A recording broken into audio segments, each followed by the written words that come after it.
téléspectateurs.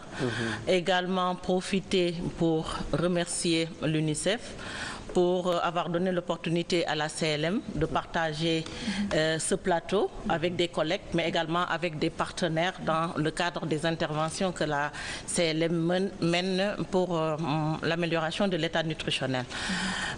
Oui, on a fait des enquêtes parce qu'en 2011, c'est suite à une enquête qui a été réalisée que ces données sur la situation nutritionnelle au niveau de ces deux régions, notamment Matam et Diourbel, ont été notées. Mais ce qui a été fait également, c'est qu'en 2012, le gouvernement du Sénégal, à travers la CLM, a réalisé une enquête. Et l'avantage de l'enquête de 2012, c'était une enquête qui était nationale, avec une représentativité au niveau départemental. C'est-à-dire, au niveau d'une région, on pouvait savoir quel était le ou les départements les plus touchés. Et donc, nous avons identifié 8 régions et 16 départements en situation de crise nutritionnelle pour l'enquête de 2012.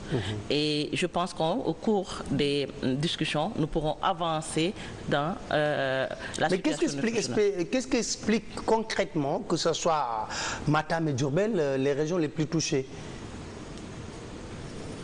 Merci bien. Vous qui êtes du service d'hygiène, vous devez avoir une explication. Merci bien.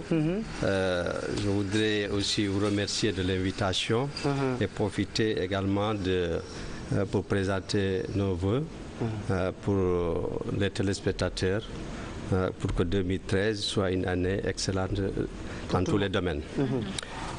C'est vrai que dans ces régions, Matam surtout et Diourbel, vous savez que la pluviométrie a été véritablement déficitaire dans tout le Sénégal, mais je pense que c'est des régions qui étaient les plus touchées également. Et en plus, lorsque nous avons été dans la région de Matam, nous avons constaté que dans le domaine de l'eau, l'hygiène et l'assainissement, il y avait beaucoup de problèmes où on retrouvait des populations qui s'alimentaient à partir des eaux de mare, des eaux du fleuve, sans forage, ce qui fait que on a remarqué quand même des cas dans ces zones. C'est dire que c'était pas étonnant qu'on retrouve beaucoup plus de cas d'enfants malnutris dans ces zones-là. Dans l'ensemble du pays, il faut dire qu'il y a des régions qui ont été très touchées, comme Diourbel et Matam, mais comme l'a dit Dr Gadiaga du ministère, il y a eu d'autres régions qui ont été touchées, comme la région de Saint-Louis, Louga et Saint-Louis, mais également Kaffrine. Donc il y a d'autres régions qui sont dans des situations préoccupantes. Et ça a coïncidé avec l'hivernage où véritablement il y a la période de soudure, la période de soudure en général, et où il y a énormément de difficultés, parfois d'accessibilité de certaines zones. On en reviendra, je pense, dans les débats. Très bien. Alors sur le plan concret, qu'est-ce qui a été fait au niveau de l'UNICEF pour apporter une riposte face à cette situation? Pour ce qui concerne l'UNICEF, nous avons appuyé le gouvernement à travers le ministère de la Santé, et la cellule de lutte contre la malnutrition.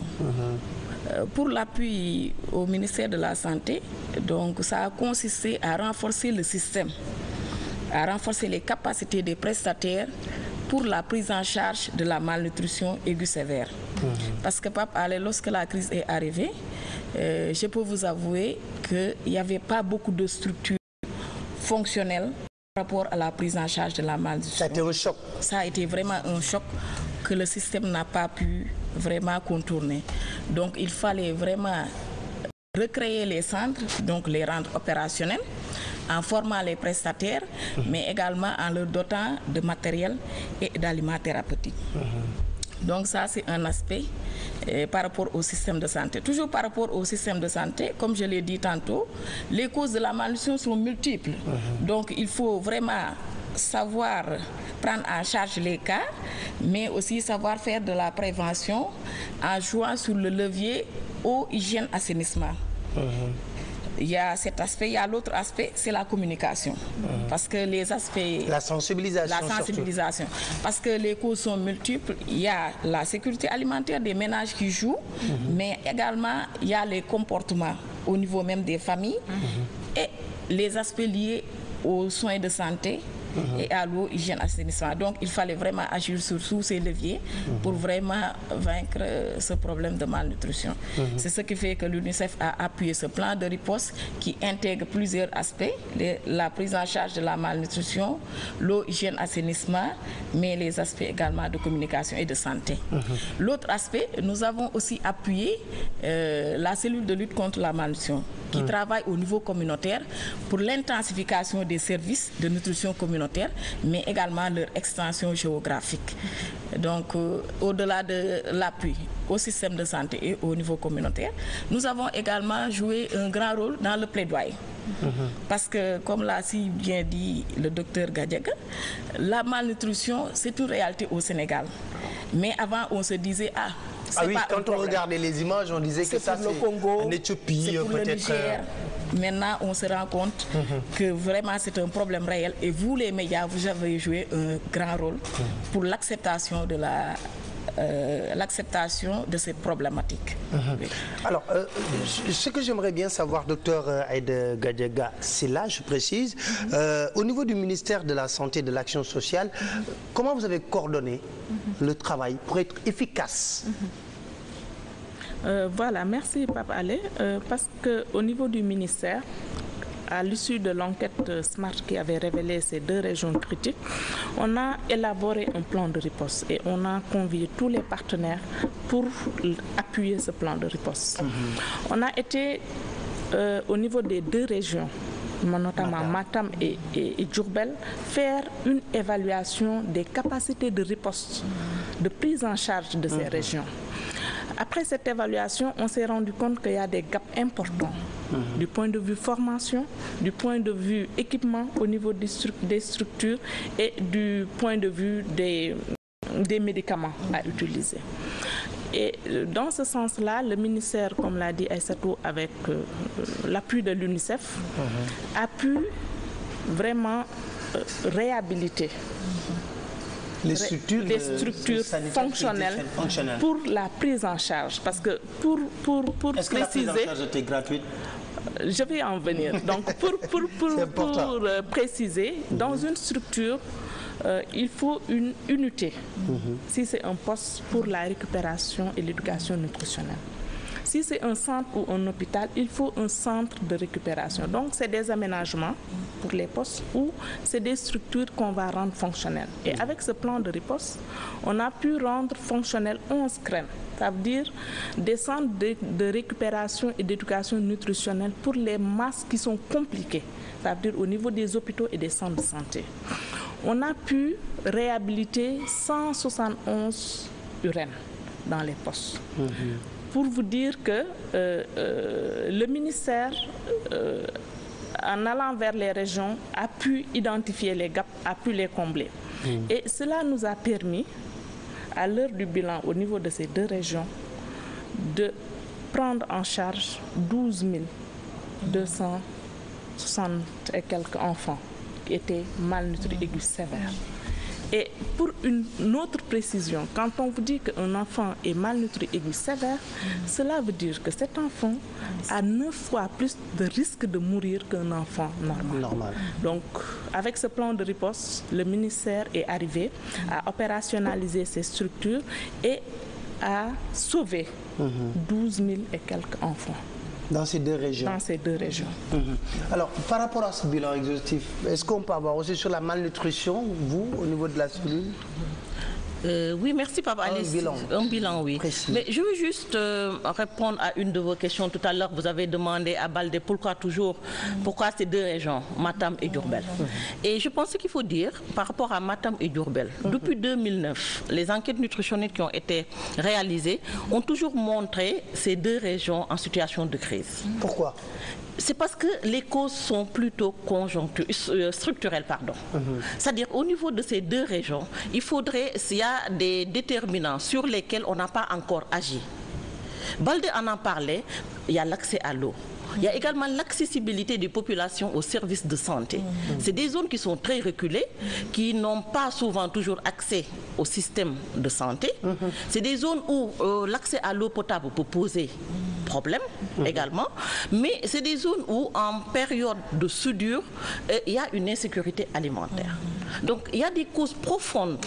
Quand on dit que ce sont des causes structurelles, ce sont des causes profondes qui font que ces deux régions, régulièrement, on observe une situation nutritionnelle critique ou alarmante. Mais là, si vous me dites ça, je crains que vous allez toujours intervenir en sapeur-pompier, parce que comme c'est des structures, c'est des raisons structurelles profondes, ça va poser problème. C'est pourquoi il faudrait s'attaquer à ces causes, véritablement à ces causes. Et là, je pense qu'il y a aujourd'hui une enquête qui est en train d'être réalisée par la CLM pour analyser les déterminants de la malnutrition au niveau national, au niveau de ces régions. C'est-à-dire pour pouvoir comprendre quel est réellement le problème. Aujourd'hui, on part de constat, mais les résultats de cette enquête vont nous montrer le pourquoi de cette malnutrition qui revient régulièrement au niveau de ces deux régions. Et je pense au cours des discussions aussi, on va partager avec vous des interventions qu'on pense intéressantes et importantes à faire en perspective pour pouvoir davantage adresser cette situation au niveau de ces deux régions. Et en termes de bilan?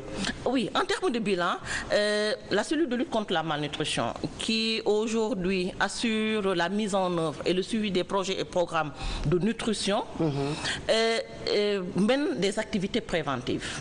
C'est-à-dire, quand on reste seulement en riposte, c'est comme si on est intervenu au moment de la riposte. Mais ce qu'il faut dire, c'est que le gouvernement du Sénégal, à travers la CLM, a mis en œuvre, depuis 2002, des interventions au niveau communautaire. Et ces interventions sont autant des interventions préventives que promotionnelles de santé et de nutrition. Et maintenant, ces interventions, il y a un paquet de services qui sont menés à l'échelle nationale, qui comprend le suivi de la croissance des enfants, pour détecter de manière précoce la survenue de malnutrition chez les enfants âgés de 0 à 2 ans, par des pesées mensuelles qu'on réalise. Mais également, tous les 3 mois, on fait une recherche active des cas de malnutrition au niveau de la communauté chez les enfants âgés de 0 à 5 ans. Et tous les enfants qui sont dépistés malnutris aigus modérés sont pris en charge au niveau communautaire. Et cette prise en charge au niveau communautaire, elle se fait à travers la distribution de suppléments alimentaires, elle se fait à travers une supplémentation en vitamine A, le déparasitage pour lutter éventuellement contre tout ce qui est parasitose chez ces enfants. Et elle se fait également par des séances d'éducation nutritionnelle pour les mères. Parce que souvent, on peut avoir une disponibilité alimentaire, mais c'est le comment qui peut poser problème. Donc, je ne dirais pas on apprend, mais on montre aux mères comment il faudrait prendre soin de son enfant. Et il y a des activités d'éveil, parce que quand il y a une malnutrition, je pense que vous avez vu les images, les enfants sont inhibés, ils sont apathiques, ils sont tout ce qu'on peut dire, et il faudrait les stimuler. Et donc, il y a des activités d'éveil également qui sont menées. Et la communication dont Aïssatou a parlé tout à l'heure, et qui est un volet important, parce que cette communication, c'est une communication pour le changement de comportement. Aujourd'hui, on se rend compte qu'il y a des comportements qu'il faudrait promouvoir au niveau des ménages et qui ont un impact sur l'état nutritionnel de ces enfants. Donc c'est pour vous dire qu'il y a... là où le service d'hygiène a un très grand rôle à jouer. Exactement, extrêmement important. Et donc là, c'est ce que la CLM a toujours fait depuis 2002. Et maintenant, par rapport à la riposte, ce qu'on a fait, c'est-à-dire nous avons augmenté la couverture de nos interventions. Parce que quand je dis augmenter la couverture de nos interventions, Aïssatou en a parlé tout à l'heure, c'est-à-dire au niveau de Diourbel et de Matam, nous avons couvert toutes les collectivités locales au niveau de ces régions, au niveau de ces deux régions. Et là, on a fait une couverture au niveau de 57 collectivités locales. Au total, au niveau de Diourbel et de Matam. Mais également, nous avons intensifié nos interventions à travers une augmentation de la fréquence du dépistage. J'ai dit tout à l'heure qu'on faisait un dépistage trimestriel. Donc durant la riposte, le dépistage est passé à tous les 2 mois. Tous les 2 mois, on faisait le dépistage pour identifier les enfants qui présentaient une malnutrition aiguë. Et maintenant, les enfants qui ont été détectés malnutris aigus modérés, et là, environ 30 000 enfants ont été détectés malnutris aigus modérés. Et ces enfants ont été pris en charge au niveau communautaire. 30 000, hein? 30 000 enfants qui ont présenté... Le chiffre fait peur, hein? Ça ne fait pas peur, mais il faut regarder le nombre d'enfants qui ont été dépistés. Parce qu'il y a plus de 950 000 enfants... Dépistés. OK. Là, on se retrouve avec un chiffre de 36 000. Donc, vous voyez que ce n'est pas très important. Oui. Et maintenant, les enfants qui ont présenté une malnutrition aiguë sévère, c'est environ 5 000 enfants. Et ces enfants malnutris aigus sévères ont été référés au niveau du système de santé. Okay. Pour une prise en charge. Et il y a un suivi parce que ces enfants qui sont référés au niveau du système de santé, pour leur prise en charge, parce que je rappelle que le niveau communautaire, nous avons des acteurs communautaires que nous appelons des relais communautaires. Oui. Qu'on a formés, mais qui ne sont pas à mesure de délivrer des services de soins de santé. C'est pourquoi chaque fois qu'il y a une malnutrition aiguë sévère, on réfère au niveau du système de santé. OK, il signale tout simplement, il attire votre attention sur ça. Sur ça, et maintenant, on leur demande d'adresser ces enfants au niveau du système de santé. Et c'est là où la prise en charge se fait de manière adéquate. OK. Alors, au niveau du service des jeunes, est-ce que vous avez assez de moyens pour travailler normalement dans ces localités? Parce que très souvent, c'est cette chanson qui revient, hein, quand on parle des services des jeunes, nous n'avons pas assez de moyens. Est-ce que vous avez eu pour cette riposte à cette moyens? Il faut dire d'abord que le service national de l'hygiène est une structure du ministère de la Santé et de l'Action sociale. Donc il y a une coordination qui s'est faite au niveau central et également une certaine coordination au niveau déconcentré dans les régions, dans les départements. Donc les gens n'ont pas travaillé isolément. On a travaillé au niveau région, au niveau département par équipe. C'est pourquoi on parlait des 5 000 enfants malnutris et sévères ou les 12 000 enfants. Il est arrivé que tous les enfants qui ont été répertoriés, il y a eu un suivi à domicile pour voir quelles sont les conditions de vie de ces enfants et comment faire changer les comportements. Et vous étiez partie intégrante de ces Voilà, c'était des équipes qui évoluaient dans un système de coordination. Donc, ce qui fait que le service d'hygiène était présent jusqu'à dans les domiciles pour voir les conditions dans lesquelles vivent ces familles, ces ménages, ces enfants, dans le domaine de l'alimentation à nous. Donc c'est avec ça que nous avons pu avoir des moyens, des kits d'hygiène qui nous ont permis, dans ces kits il y avait du savon, de l'eau de javel, des comprimés pour le traitement de l'eau, et nous avons avec ces moyens des systèmes de l'armée fournis par notre partenaire, surtout l'UNICEF, qui nous a fortement appuyés, ce qui fait que nous avons pu en tout cas faire des démonstrations, sensibiliser, orienter ces ménages pour des bonnes pratiques d'hygiène. Parce que ce qu'il faut dire, il y a des enfants malnutris, ce n'est pas forcément parce qu'il y a absence de nourriture, mais c'est parce que parfois il y a des comportements qui font que l'enfant, même s'il est alimenté, mais si la maman ne se lave pas correctement les mains avec le savon, si l'eau n'est pas traitée, c'est de l'eau contaminée, tout cela contribue à mettre en place un système, un cercle vicieux, malnutrition, diarrhée et amaigrissement. Ce qui fait que nous avons en tout cas mis l'accent dans ces zones au traitement de l'eau, au contrôle de la qualité sur beaucoup de kits. Pour vous donner une idée, nous avons distribué 22 000 kits dans ces zones, 22 000 kits d'hygiène. C'est un ensemble de l'armée, du savon, de l'eau de javel, des comprimés, de traitement de l'eau, des bassines, pour dire aux familles, il y a des comportements qu'on doit avoir au sein de la famille pour que véritablement, que ce soit les enfants, même les adultes, que tout le ménage se porte mieux. Donc c'est dans ce contexte que nous avons agi. Alors, au niveau de l'UNICEF, vous avez parlé tantôt du problème de l'alimentation. On a connu une période de soudure. Est-ce qu'aujourd'hui, quand on connaît une période de soudure, on n'a pas assez d'alimentation pour ça? Il y a des kits que vous avez eu à utiliser ou à proposer pour renforcer un peu l'alimentation des enfants? Oui, comme vous le savez, l'UNICEF intervient surtout pour la prise en charge de la malnutrition aiguë sévère. Qui dit prise en charge de la malnutrition aiguë sévère, dit aliments thérapeutiques. Oui. Maintenant, pour les aliments thérapeutiques, il y a plusieurs sortes. il y a des aliments thérapeutiques prêts à l'emploi qu'on peut consommer à domicile. Donc l'enfant vient... Et vous en avez? Oui. Oui, oui, j'ai vu. Oui, on en a. Parce que maintenant, avec la nouvelle stratégie de prise en charge de la malnutrition aiguë sévère que le Sénégal a adoptée depuis 2008, ce n'est plus nécessaire d'interner les enfants. Parce qu'en les internant, la maman est obligée d'être avec l'enfant, donc elle ne va plus s'occuper des autres enfants qui risquent même de tomber, d'être malnutris.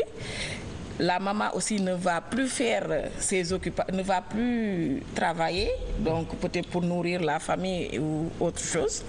Donc c'est ce qui fait que, avec ces aliments thérapeutiques prêts à l'emploi, notamment le plum peanut, le traitement se fait à domicile. L'enfant vient au niveau du système de santé pour prendre sa dotation et retourne à domicile pour la consommation. Mais est-ce qu'il y a un système de contrôle si effectivement la maman utilise à bon escient cette alimentation? C'est ça, c'est pourquoi c'est une prise en charge transversale qui implique aussi bien le niveau système de santé mais également le niveau communautaire qui se charge du suivi. Donc il doit y avoir une communication vraiment étroite entre le système de santé et le niveau communautaire qui est chargé de faire le suivi à domicile. Sinon, c'est seul peut-être 10% des enfants maintenant qui doivent être internés dans des crèmes et qui utilisent du F100 et du F75 que l'UNICEF donne. Donc pour ces aliments-là, moi je veux profiter même de ce plaidoyer de ce plateau pour faire un plaidoyer parce qu'actuellement c'est seul l'UNICEF qui donne ces aliments.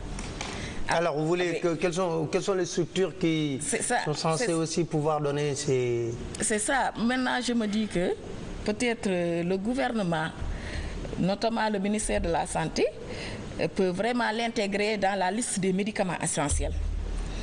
Ah, ok. Dans la liste des médicaments essentiels pour pouvoir avoir ces aliments pour ces enfants. Parce que si l'UNICEF ne donne pas d'aliments thérapeutiques, il y a presque aucun enfant ne sera pris en charge au Sénégal. Alors, donc il est temps que... Est-ce que vous êtes dans cette logique au niveau du ministère de la Santé? Exactement, Pape Alé. Je pense que c'est un plaidoyer fort et qui est d'autant plus important qu'actuellement on sait que chaque année, au moins, en période de soudure, il y aura des enfants qui seront malnutris. En tout cas, le Premier ministre a clairement dit hier que vous n'êtes pas encore à l'abri d'un choc. Exactement, et qu'on est appelé à prendre en charge. Et même au-delà d'intégrer l'ATPE, comme elle l'a dit, dans la liste des médicaments essentiels, il faut qu'on aille vers la fabrication locale d'ATPE. Et je pense que c'est la solution de pérennité. Parce que l'ATPE, la principale composante, c'est l'arachide. Le Sénégal fait partie des pays producteurs d'arachide. Et voilà encore. Donc, et voilà encore. Pour quelque chose qu'on peut faire au Sénégal. Que l'ATPE peut être faite au Sénégal. Mais pour cela, ce n'est pas seulement le ministère de la Santé, c'est surtout l'industrie agroalimentaire. Il faut qu'on porte le plaidoyer pour que l'agroalimentaire puisse s'intéresser aux problèmes de malnutrition et s'investir pour que l'ATPE puisse être disponible au niveau du Sénégal. Parce que dans d'autres régions, notamment le Niger, c'est eux qui fabriquent leur ATPE. Parce qu'au-delà des enfants qui sont malnutris, il y a d'autres personnes qui sont malnutris aigus sévères, qui ont besoin de l'ATPE, mais du fait qu'il y a une restriction, ces personnes-là ne peuvent pas en bénéficier. C'est exclusivement destiné aux enfants. Alors que d'autres personnes peuvent en bénéficier. Donc je pense que, comme l'a dit Aïssatou, au-delà de l'intégrer dans la liste des médicaments essentiels, il faut qu'on aille vers la fabrication locale de l'ATPE. Très bien. Avant de prendre la réaction de Ndeye Khady Touré, je veux vous inviter à regarder, hier, il y a un conseil interministériel pour vous montrer que le problème est très sérieux, qui a été présidé par le Premier ministre Abdoul Mbaye, qui a clairement indiqué que le Sénégal n'est pas encore à l'abri d'un choc par rapport à la situation alimentaire. Nous allons suivre le reportage d'Aïssatou Antia Touré et puis revenir sur ce plateau parce qu'il y a eu des difficultés quand même pour faire face à cette situation et en débattre et voir comment juguler ces difficultés en perspective. Regardons l'élément d'Aïssa Antia Touré. Près de 4 mois après son lancement, la riposte contre la faim semble atteindre ses objectifs. Près d'1 million de Sénégalais ont été assistés par la distribution de vivres de soudure. Une mission menée avec succès par le ministère de la Famille, chargé de la supervision de ce projet. Des bons d'achat alimentaires ont été distribués, des vivres ont été distribués.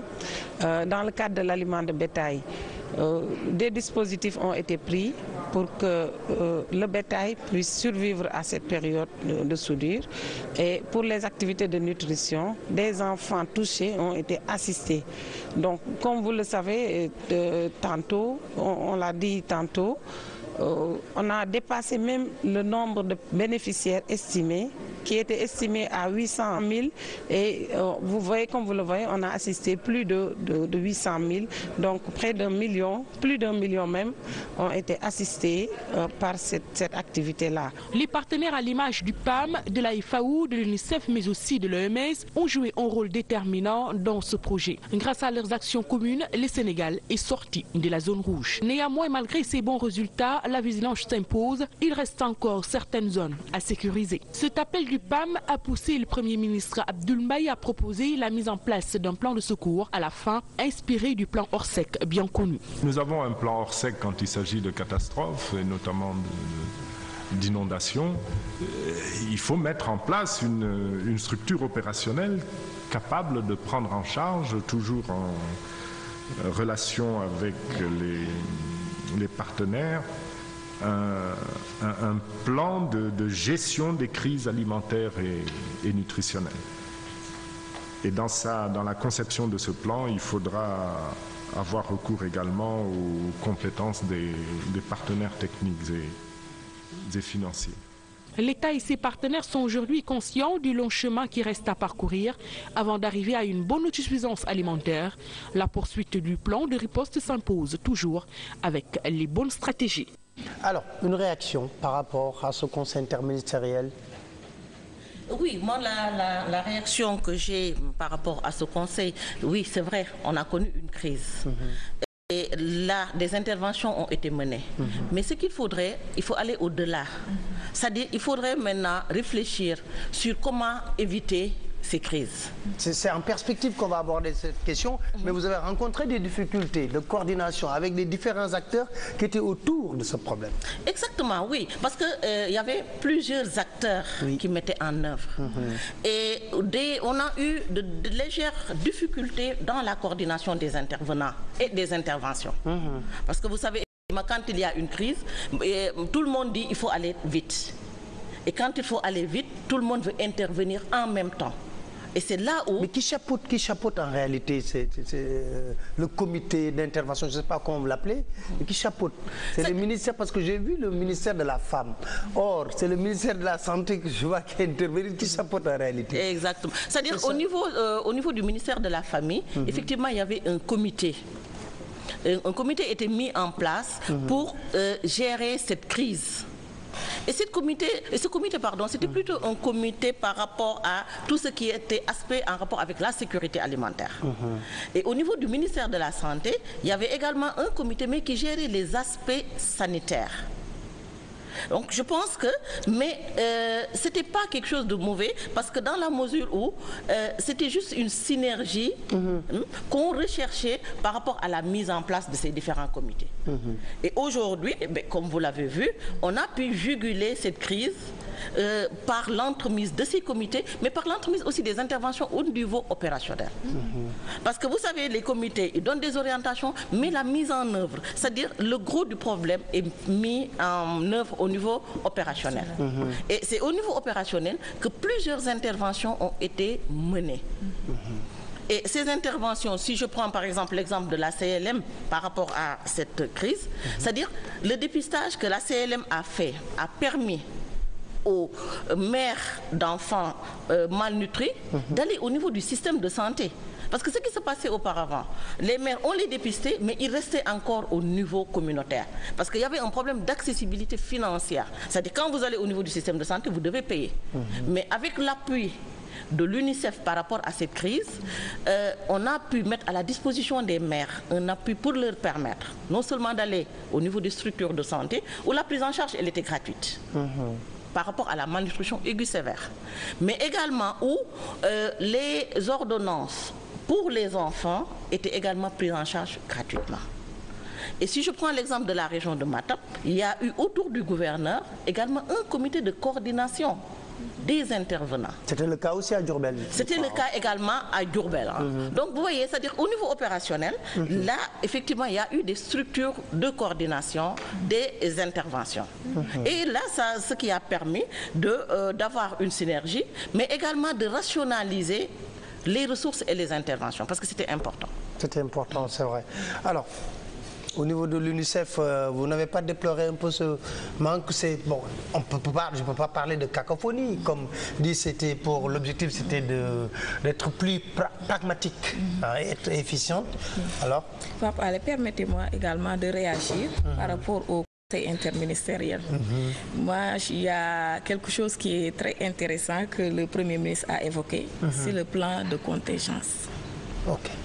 Ça, c'est important. C'est important. Parce que je pense que si on avait un plan de contingence pour la lutte contre la malnutrition, on n'aurait même pas de problème de coordination.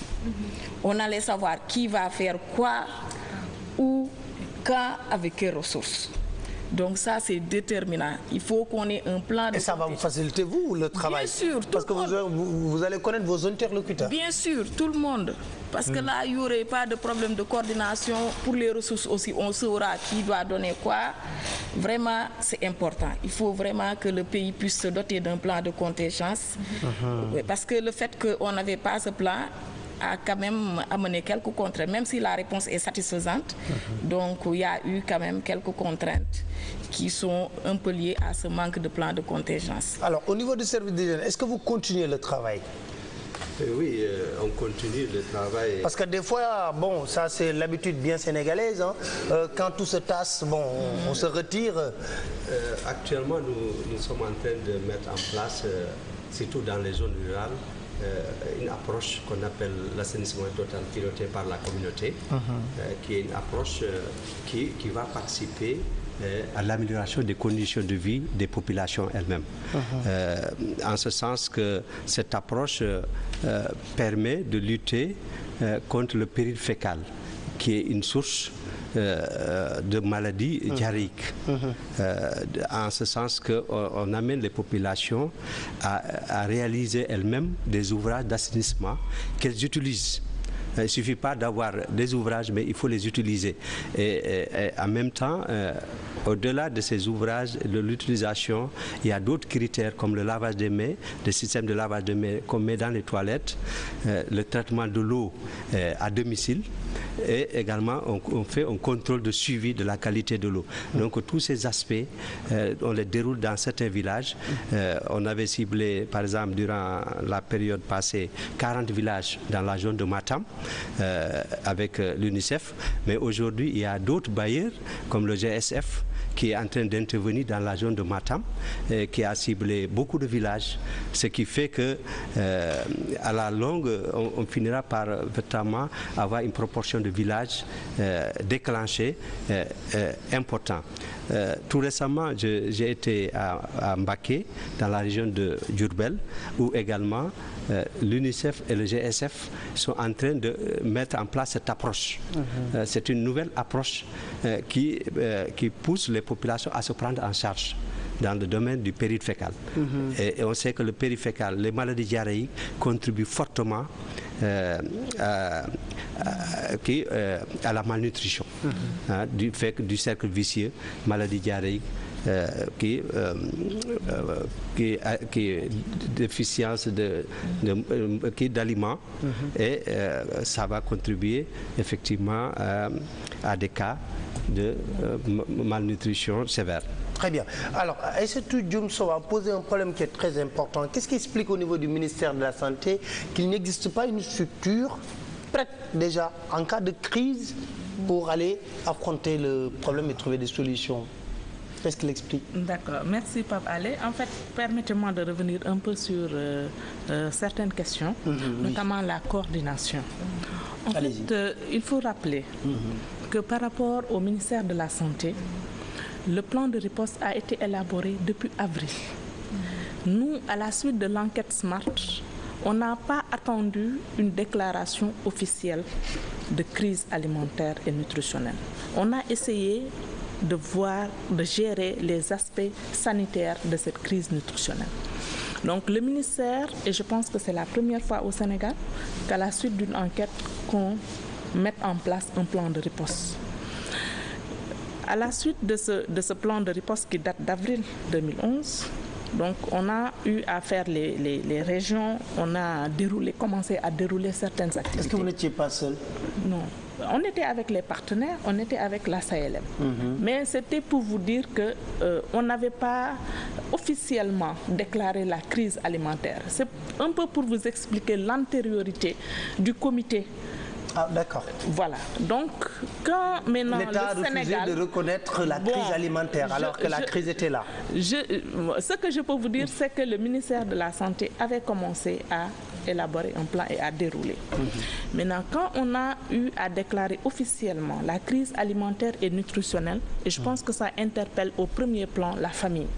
Donc, il y a eu le comité au niveau du ministère de la Famille. Et à ce comité participait régulièrement la santé. Moi-même, j'ai eu à participer à plusieurs réunions de ce comité qui réunissait tous les ministères techniques, notamment le ministère de la Santé, le ministère de l'Élevage, le ministère de l'Agriculture, le CNSA, tout ce qui tournait autour de la sécurité alimentaire et de la nutrition. Donc, on se réunissait régulièrement pour faire l'état d'avancement des activités. Donc, nous, au niveau de ce comité, chaque semaine, on venait faire l'état d'avancement des activités qui sont en train d'être déroulées sur le terrain. Maintenant, au niveau des régions, on l'a dit, la malnutrition, elle est multifactorielle. Et la lutte contre la malnutrition est multisectorielle. Donc, et ça, c'est le gouverneur de la région qui coordonne et qui convoque un comité de pilotage avec tous les secteurs déconcentrés concernés, notamment l'agriculture, les partenaires, la santé, etc.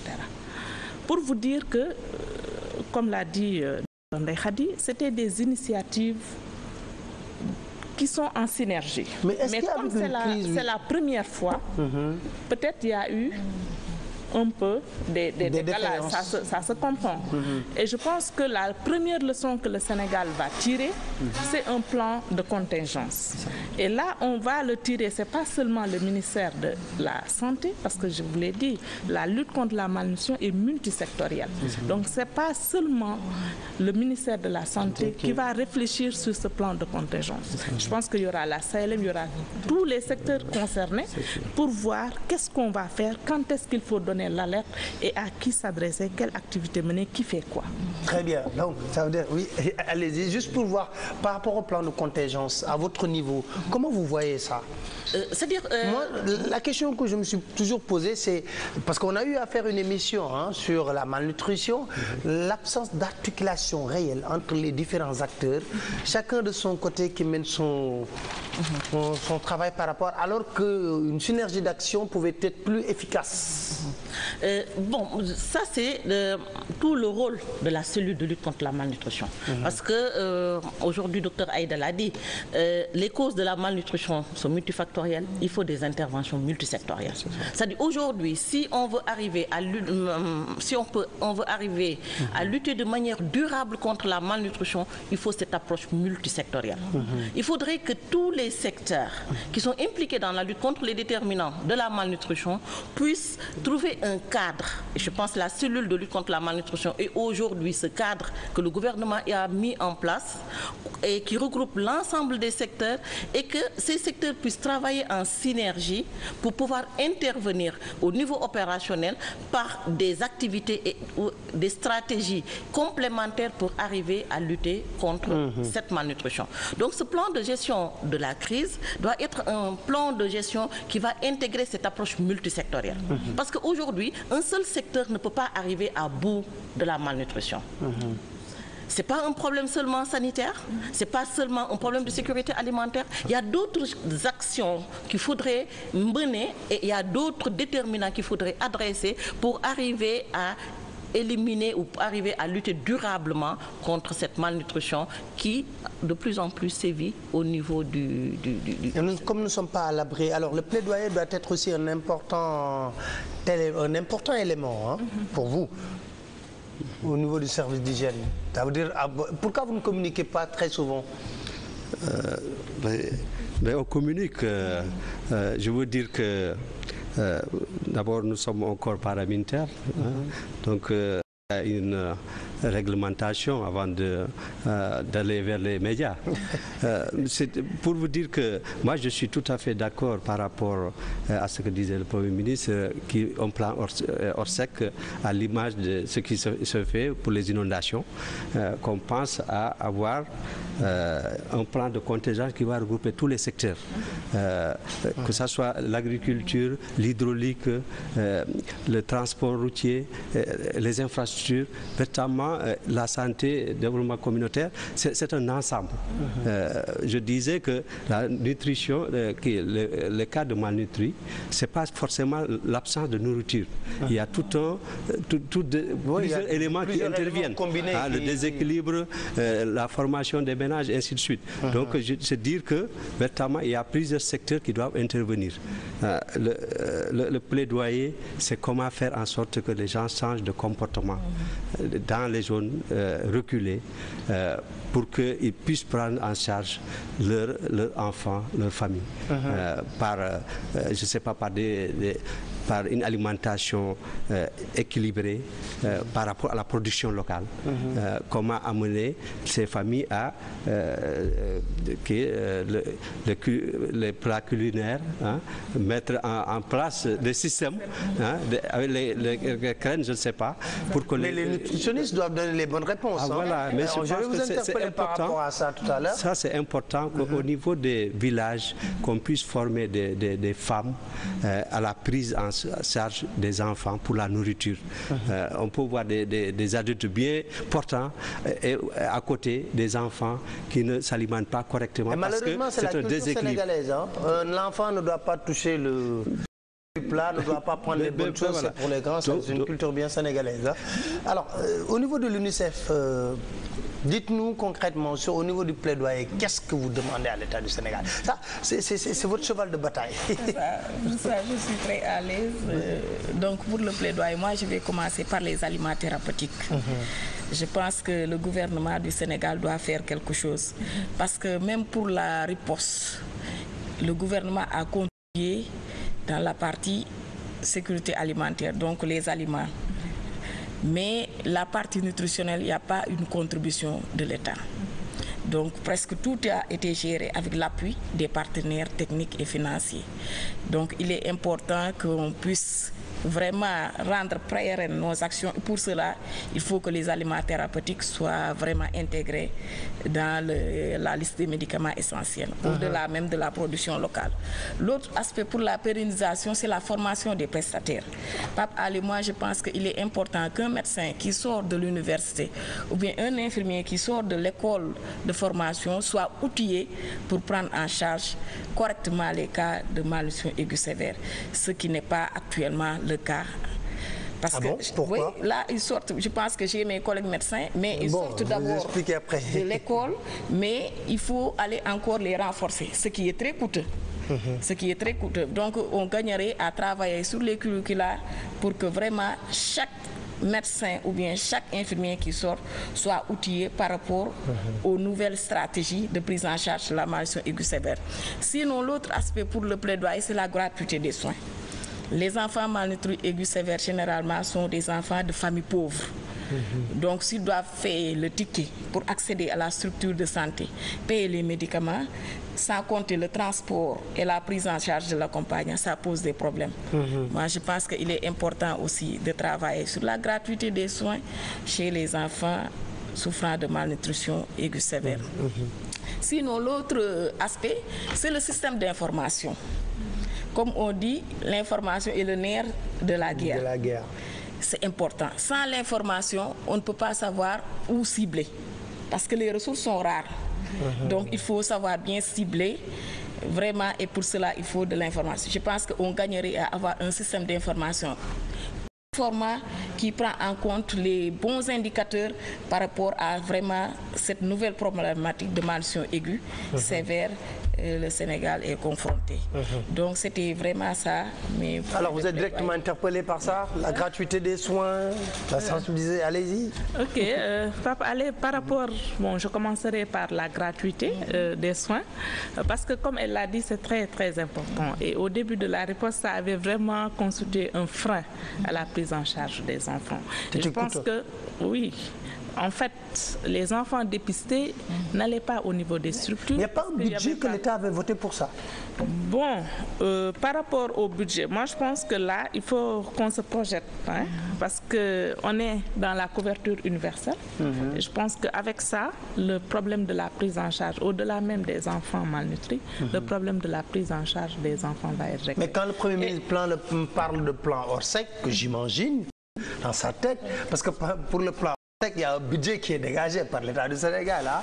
Alors, donc, en période de crise aussi alimentaire aiguë, l'État doit mettre en place un budget très important pour faire face à la situation. Oui, je suis tout à fait d'accord avec vous et je pense que, comme l'a dit Aïssatou, l'État a fait quelque chose. Mais peut-être que il l'a orienté vers la sécurité alimentaire en distribuant des vivres. Mais l'État a fait quelque chose, et a fait même beaucoup de choses.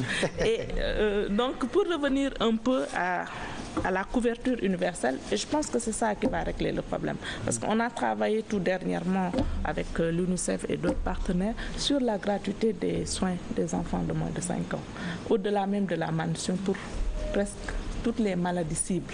Parce qu'on a dit la malnutrition, elle est multifactorielle. Une diarrhée récurrente aboutit à une malnutrition. Absolument. Donc, l'idéal, le principe, c'est de prendre en charge les maladies les plus meurtrières chez les enfants pour les rendre gratuits. Maintenant, par rapport à l'aliment thérapeutique prêt à l'emploi, je pense que c'est un plaidoyer que le ministère de la Santé va porter avec la CLM, parce que comme je vous l'ai dit, ce n'est pas le ministère qui va faire l'aliment thérapeutique prêt à l'emploi, c'est l'agroalimentaire. Et là, on interpelle le ministre du Commerce, on interpelle le ministre de l'Industrie. Donc, pour vous dire que c'est un plaidoyer qu'on va porter ensemble. Ce n'est pas gagné d'avance, hein, parce qu'eux, ils cherchent de l'argent. Oui, mais peut-être que c'est là où on attend l'État. Parce que je pense que même dans le cadre de la responsabilité sociétale d'entreprise, on aurait pu l'évoquer pour ces enfants. Parce que c'est une urgence, c'est des enfants dont la survie est compromise, donc il faudrait faire quelque chose. Autre élément de plaidoyer à côté de ces deux, c'est vraiment attirer l'attention pour dire que c'est un droit d'avoir une alimentation saine. C'est un droit d'avoir la santé. Et comme c'est un droit, je pense que tous les acteurs sont interpellés. Là, je pense qu'il y a les médias, ils font leur travail, mais j'interpelle la société civile. C'est un droit. Il y a le garant des droits, on sait que c'est l'État, mais l'État, c'est tout le monde.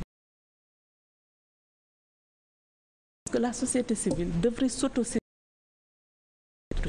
Parce que durant toute cette crise, je suis mais moi, la société civile. La société civile était beaucoup plus occupée de choses pendant voilà. cette crise. Et comme c'est un droit, ils sont là pour défendre les droits. Donc je pense qu'ils sont surtout le droit des enfants. Hein. Exactement. Et c'est des droits qui sont consacrés depuis 1990. Donc je pense que ici est droit à une nourriture saine et suffisante. Et je pense que vraiment on gagnerait à ce que le secteur privé, comme on l'a dit, la société civile, qui s'intéresse à cette problématique de malnutrition. Parce que ça concerne tout le monde. Parce que si on met tout sur le dos de l'État, je vous assure qu'on ne va pas avancer. L'État va faire des choses, mais l'État aussi, on le comprend, il ne peut pas tout satisfaire en même temps. Donc, raison pour laquelle on interpelle tous les acteurs. On l'a fait avec les inondations et je pense que le plan de contingence que le Premier ministre a évoqué peut être la solution. Parce qu'avec le plan Orsec, on a une mobilisation rapide des ressources, ce qui n'est pas le cas pour la malnutrition. Donc, pour la malnutrition, on a eu que l'UNICEF, l'OMS qui ont appuyé pour la prise en charge des cas. Donc, je pense que le plan de contingence est une solution pour mobiliser les fonds, mais il faut encore qu'on porte le plaidoyer pour que chacun en fasse son propre. Alors, et la prise en charge de la malnutrition dans la politique de santé? Je vais juste revenir sur cet aspect du rôle de l'État par rapport au plaidoyer que l'UNICEF a fait. Moi, je vais être un peu plus mitigée parce qu'aujourd'hui, l'État met des ressources dans la nutrition. Et les ressources que l'État met dans la nutrition vont dans la prévention. Et maintenant, je pense que le plaidoyer devrait davantage porter sur aujourd'hui comment arriver à ce que ce droit dont Dr Aïda a parlé, que chaque enfant aujourd'hui, là où il se trouve, puisse avoir accès à des activités de nutrition de qualité. Parce que l'État met des ressources. Mais c'est dans la prévention. Mais c'est dans la prévention. Maintenant, par rapport à la riposte. Par rapport à la riposte. Par rapport à la riposte, ce qu'il faudrait dire, c'est vrai, il y avait l'appui de l'État, le financement de l'État qui était là. Et comme ce financement ne permettait pas de couvrir la totalité de la cible, les partenaires sont venus pour compléter. Et moi, je parle par rapport à ce que la CLM a eu à mener dans le cadre de cette riposte, avec l'appui de l'UNICEF. Ça nous a permis d'augmenter le nombre d'enfants qui étaient couverts par des services de nutrition. Ça nous a également permis, comme j'ai dit, d'augmenter la couverture des collectivités locales qui étaient enrôlées dans le programme. Absolument. Donc, je pense qu'il ne faudrait pas qu'on dise que l'État n'a pas fait. L'État a fait. Mais peut-être que ce qu'il a fait peut être amélioré pour nous permettre aujourd'hui d'être à l'abri de crises nutritionnelles.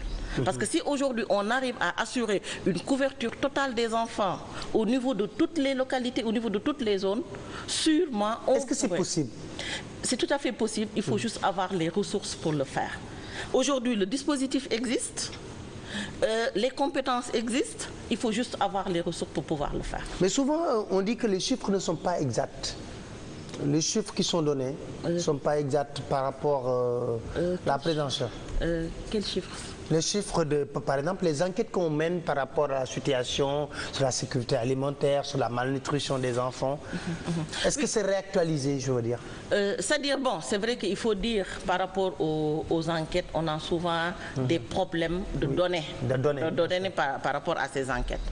Et généralement, ça c'est le problème majeur que nous avons aujourd'hui. Il y a certaines données d'enquête où on peut se dire est-ce que réellement les chiffres sont exacts. Mais aujourd'hui, on a une méthodologie qui nous permet de faire des enquêtes nutritionnelles, d'avoir des résultats probants et de pouvoir intervenir. Donc le problème de données d'enquête nutritionnelle, si aujourd'hui on utilise la nouvelle méthodologie, se poserait de moins en moins. Ok. Alors au niveau des services, votre requête par rapport au plaidoyer, c'est quoi? Notre requête, c'est comment faire en sorte que les ménages puissent disposer de latrines adéquates. Latrines adéquates. Oui, parce que j'ai vu des images très choquantes la dernière fois, qu'on avait diffusées pour montrer aux Sénégalais que c'est ici au Sénégal, c'est pas ailleurs. Vous allez dans certains villages, vous retrouvez tout un village sans aucune latrine, sans latrine du tout. Et même s'il y a une latrine, c'est le chef du village qui en dispose pour les étrangers. Quand un étranger arrive, il a besoin d'aller aux toilettes, on lui amène chez le chef du village parce que c'est le seul qui en dispose. Je pense qu'on doit mettre l'accent à l'accès à l'assainissement, aux ouvrages d'assainissement. Il y a un autre plaidoyer, c'est comment faire en sorte que les ménages puissent disposer d'une eau de bonne qualité. On peut avoir un forage, mais vu la manipulation, les mauvaises pratiques, on retrouve une eau contaminée. Comment sorte que dans les ménages, qu'on puisse traiter convenablement l'eau de boisson. Donc il y a l'eau, l'accès aux latrines. Je pense que si on arrive à ces deux niveaux, je pense qu'on peut penser à l'amélioration des conditions de vie. Quelqu'un qui mange bien, qui boit une eau contaminée, il va retourner à l'état toujours malade. Donc je pense que l'eau saine, les latrines, je pense que c'est des conditions sine qua non qui sont aussi importantes. Et le dernier forum qui s'est tenu à Dakar, le forum de OAA qui a été organisé au mois de décembre, un grand plaidoyer a été fait en ce sens. Je pense que je ne fais qu'aborder dans le même sens. Alors, au niveau de l'UNICEF, aujourd'hui, en termes de perspective, comment vous voyez la prise en charge un peu de ces questions de malnutrition en termes de perspective? C'est ça. Moi, ce que je pense, c'est qu'il faut vraiment renforcer le système. Au-delà, le système existe déjà. Le système existe, mais il faut le renforcer. Parce que le renforcer, c'est donner des capacités à tous les prestataires où ils se trouvent, les capacités de prendre en charge les enfants. Les capacités, c'est en termes de formation, mais également en termes de matériel et d'aliments. Donc il faut que vraiment un passage à l'échelle de ce qu'on est en train de faire. On a fait du bon travail, il faut aussi que les autres régions en bénéficient. Parce que même si le nombre de cas n'est pas très élevé, c'est des régions où il y a toujours des cas. Il y a des risques. Il y a même des cas. Et pour être équitable, il faut que vraiment tous les enfants puissent avoir accès aux services de prise en charge de la malnutrition aiguë. Ça, c'est un. L'autre aspect aussi, c'est la prévention. Je pense qu'il faut vraiment, comme on dit, mieux vaut prévenir que guérir. Parce que le curatif coûte beaucoup plus cher que la prévention. Donc, vaut mieux agir en amont, éviter que les enfants soient vraiment malnutris. Et pour cela, il faut renforcer le dispositif communautaire. Vraiment faire de telle sorte que ce dispositif doit passer à l'échelle pour que vraiment tous les enfants puissent avoir la chance. Et en termes de soutien, votre axe, c'est quoi? Bien sûr, nous vraiment, du point de vue soutien, nous sommes toujours prêts à appuyer. Parce que, vu le mandat de l'UNICEF, la nutrition, c'est vraiment un de nos éléments clés. Qu'on appuie. Donc vraiment, on va continuer à appuyer le système comme on l'a toujours fait, aussi bien le système de santé, du côté système de santé, mais également le communautaire. Parce que vraiment, c'est deux systèmes qui doivent aller ensemble. Donc l'un ne peut pas aller sans l'autre. Donc il faut continuer à les renforcer jusqu'à passer à vraiment l'échelle nationale. Alors, sur le système, pour renforcer le système, j'ai comme l'impression que c'est vrai qu'il y a un système curatif qui a été mis en place, le système préventif. Est-ce que vous y pensez déjà? Ah oui, bien sûr. Est-ce qu'aujourd'hui, c'est déjà en action? Vous êtes... Parce que bon, il ne faut pas dormir sur le laurier aussi. Exactement. Parce que vous avez sauvé des situations très catastrophiques. Maintenant, il faut faire face à un système préventif pour qu'on ne puisse pas encore connaître un choc par rapport à une crise alimentaire. Le Sénégal n'est pas à l'abri, comme le dit le Premier ministre. Exactement. En fait, par rapport au système préventif, je pense que les activités préventives sont surtout menées au niveau des communautés. Et par rapport à la prise en charge communautaire, je pense que c'est la CLM qui assure cette prise en charge au niveau communautaire.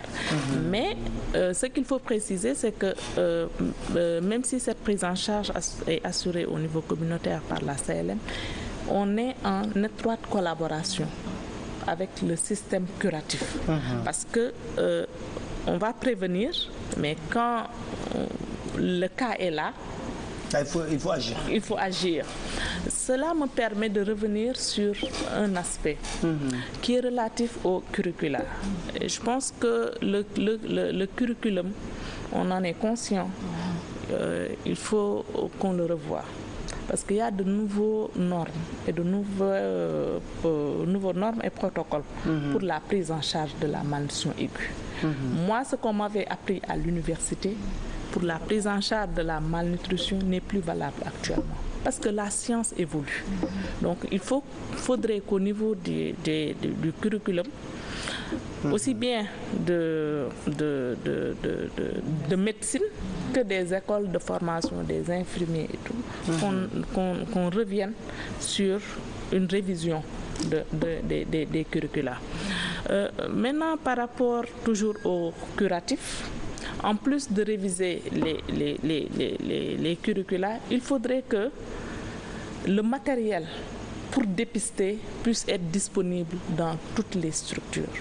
Parce qu'on dépiste avec une toise, une balance et un muin. Donc il faut que ce matériel soit disponible. On a l'appui de l'UNICEF dans ce sens qui nous aide à équiper les structures, mais ça aussi je pense que l'État devrait s'engager davantage dans cet aspect curatif pour pouvoir équiper toutes les structures, parce que ce n'est pas actuellement le cas, malgré tous les efforts que l'UNICEF est en train de consentir. Donc ça aussi c'est un autre point pour renforcer vraiment l'existant et être en mesure de réagir, parce que si les structures ne sont pas équipées, ils ne vont pas dépister, et quand on ne dépiste pas, on ne peut pas traiter. C'est important. Donc je pense que ces deux aspects, le ministère en est conscient et on est en train vraiment de s'atteler pour que ça soit une réalité au niveau des structures. Est-ce que dans des structures très éloignées, vous avez des systèmes de veille et d'alerte, je veux dire dans le monde rural? Oui, je pense que quand on aborde ça en termes de perspective, c'est-à-dire aujourd'hui, il faudrait qu'on arrive à avoir un système d'alerte précoce qui nous permet d'avoir des informations à temps sur la nutrition et de pouvoir intervenir rapidement. Aujourd'hui, nous avons un dispositif. Dans les points les plus reculés du Sénégal, si je prends l'exemple de Matam, particulièrement Ranérou, où c'est une zone difficile d'accès. Si on prend le Ferlo, dans le Matam également, où c'est une zone difficile d'accès, nous avons des points de prestation. Et quand je dis points de prestation, ce sont des sites de nutrition communautaire où des interventions préventives sont menées. Et où les cas de malnutrition qui sont dépistés sont référés au niveau du système de santé. Donc ce dispositif existe aujourd'hui au niveau de tout le Sénégal. Mais comme je dis, on peut être quelque part et ne pas couvrir partout. Donc c'est ce qui fait que quand je dis l'État devrait davantage intervenir, c'est pour nous assurer une couverture totale par rapport à ce qui existe actuellement. Mais au-delà de ce qui existe, ce qu'il faudrait, c'est qu'il faut avoir un système d'alerte précoce qui nous permet aujourd'hui d'avoir des informations à temps réel et de pouvoir intervenir rapidement. Et là, c'est en prévention des crises ou de la crise que nous avons connue cette année. Parce que si aujourd'hui nous avons un système qui nous permet, qui nous donne des informations, qui nous alerte, on pourra prendre les dispositions à temps avant d'arriver à cette situation de crise nutritionnelle. L'autre aspect important, c'est qu'il faudrait que la multisectorialité puisse être renforcée.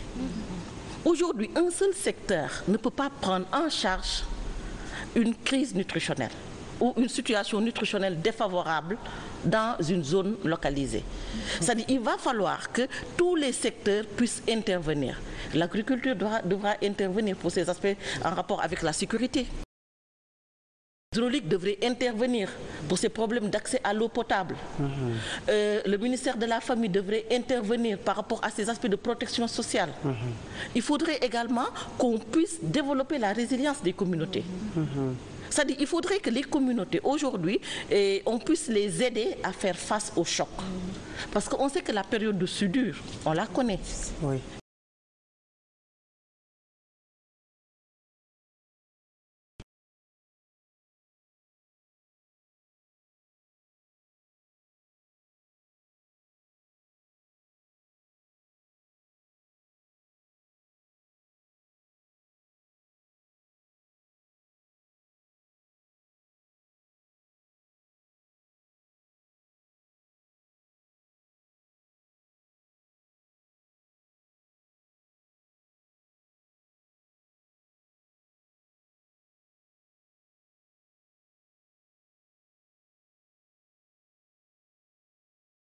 alimentaire.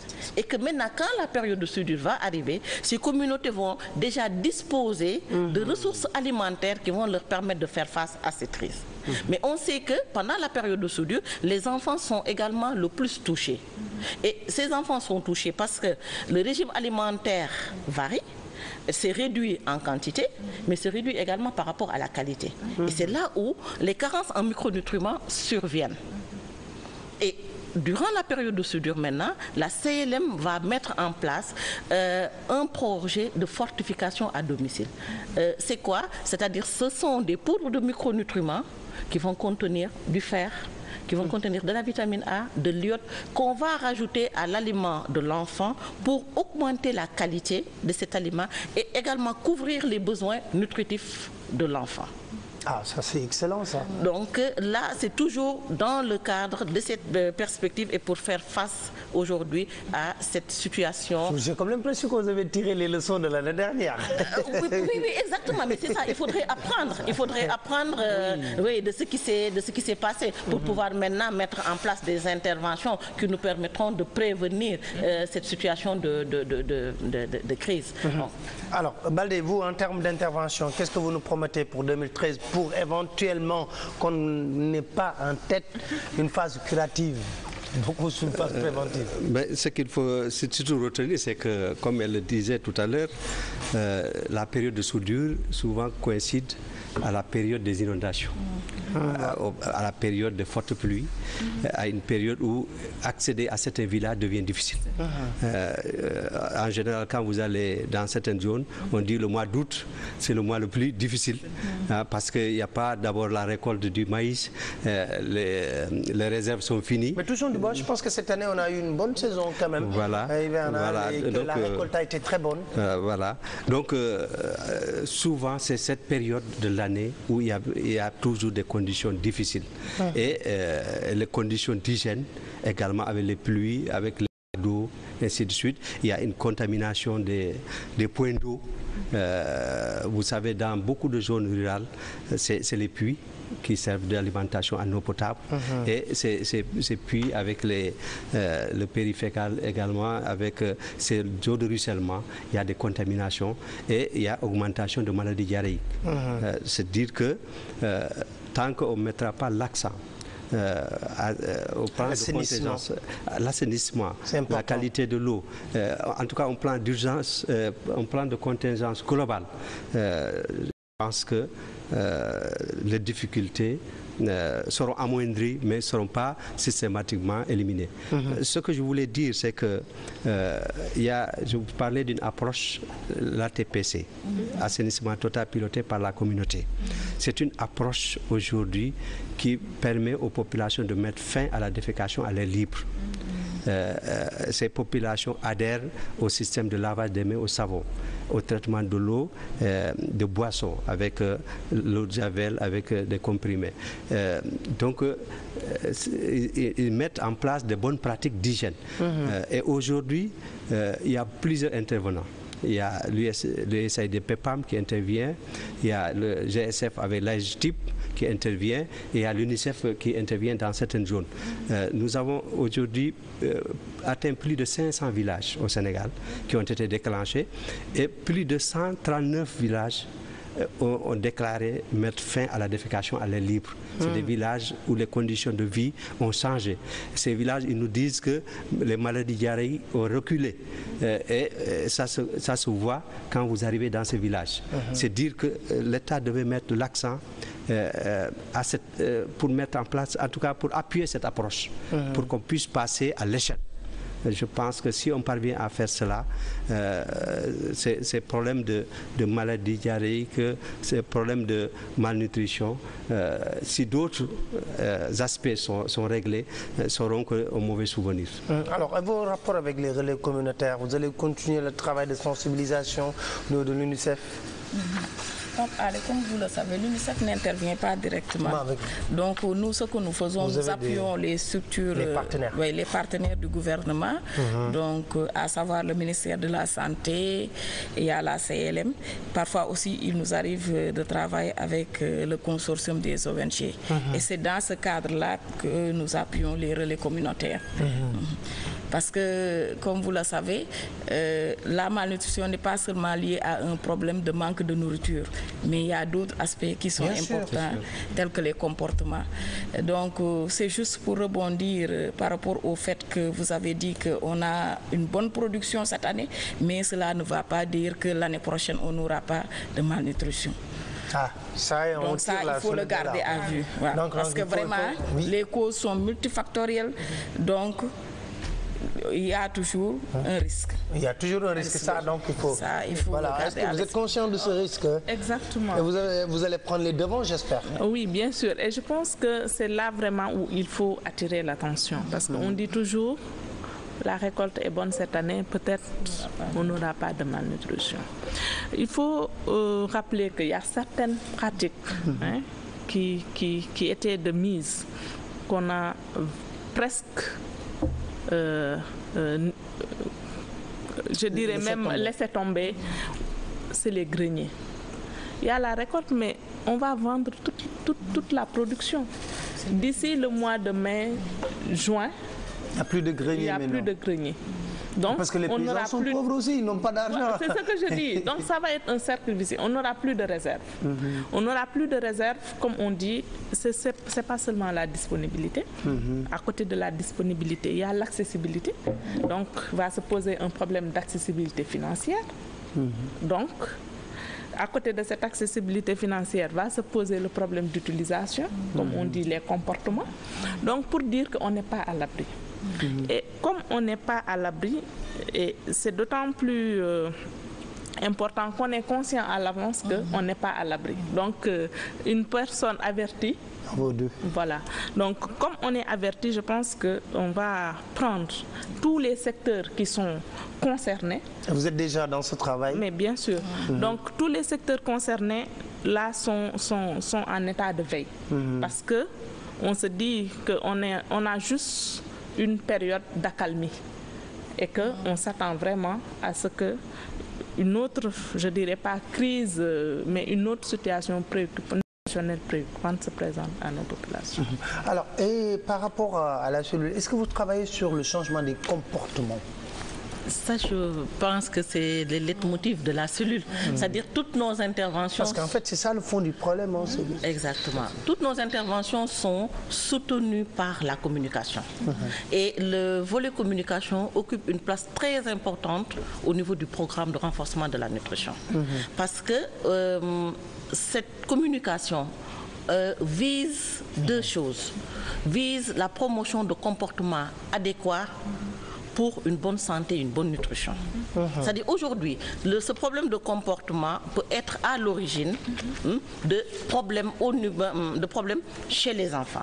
C'est pourquoi on a des comportements qu'on promeut au niveau communautaire régulièrement à travers des séances éducatives, notamment à travers des causeries, à travers des entretiens individuels, à travers des mobilisations sociales. Et là, par exemple, l'allaitement maternel exclusif, qui est un élément important de lutte contre la malnutrition. Et là, par rapport à ce comportement, c'est qu'il y a la promotion de ce comportement au niveau communautaire. Il y a la promotion du comportement par rapport à l'hygiène. Baldé l'a dit tout à l'heure. Ça, c'est un comportement aussi important. Très important. Donc, vous savez, il y a au moins 16 comportements au niveau communautaire où les relais communiquent régulièrement pour amener les mères à changer d'attitude et de pratique par rapport à ce qui se fait. Mais à côté de cette communication pour le changement de comportement, il y a également cette communication institutionnelle qui est autant importante. Parce que cette communication institutionnelle nous permet aujourd'hui d'avoir une visibilité de ce qui est fait au niveau communautaire, de ce qui est fait par les acteurs pour aujourd'hui le plaidoyer que Dr Aïda a dit par rapport à l'appui à la nutrition puisse se faire. Mais pourquoi les gens, s'il y a une crise alimentaire dans d'autres pays, les gens l'acceptent aussi au Sénégal, l'État rechigne un peu à l'accepter, pourquoi? Oh, maintenant, pourquoi l'État rechigne à l'accepter? Je pense que je ne suis pas la personne la mieux indiquée pour pouvoir le dire. Mais par contre, moi, ce que je dis, il faudrait aussi voir que des efforts sont menés, des efforts sont faits. Maintenant, comment arriver à ce que cette situation ne se reproduise pas? Je pense que toute la réflexion devrait porter sur ça. C'est-à-dire réfléchir à avoir des mécanismes, des stratégies d'intervention rapide, mais également de résilience par rapport à ces populations. Moi, je pense que ça, c'est l'élément moteur aujourd'hui sur lequel il faudrait qu'on puisse travailler. Alors, votre dernier mot, Baldé, dernier tour de table, parce que nous sommes pratiquement à la fin de l'émission. Ce que je peux dire, c'est que la malnutrition n'est pas forcément l'absence de nourriture. Donc il y a des comportements et que ces comportements doivent être changés. Ce changement nécessite la participation de tout le monde. Les communicateurs, les hommes de santé, c'est véritablement tout un chacun doit participer au changement de comportement. Et c'est à ce niveau que nous agissons avec surtout l'approche ATPC, tout ce que nous déroulons dans le sens des bonnes pratiques d'hygiène. L'UNICEF. Pour ce qui me concerne, je vais surtout plaider pour le maintien des acquis. Nous avons beaucoup travaillé. Le pays a bien travaillé et beaucoup travaillé. Donc il faut maintenir ces acquis. Il faut maintenir ces acquis et essayer vraiment de les passer à l'échelle. Pour que vraiment qu'on puisse être équitable. Pour que tout enfant, où il se trouve, puisse avoir accès à un service de prévention et de prise en charge de la malnutrition. Ça, c'est un droit. Hein? Oui.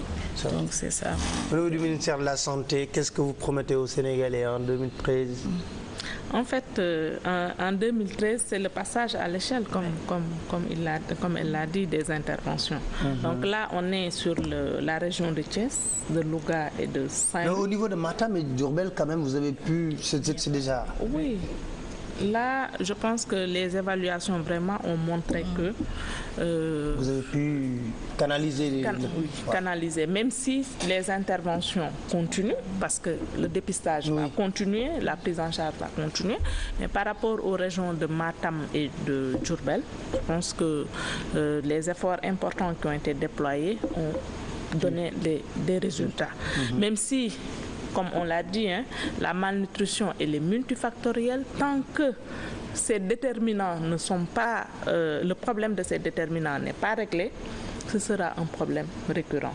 C'est le cas de Matam, c'est le cas de Diourbel, parce que Diourbel, je pense, avec le contrôle du service d'hygiène, c'est plutôt des problèmes d'assainissement et d'accès à l'eau potable. À l'eau potable, oui.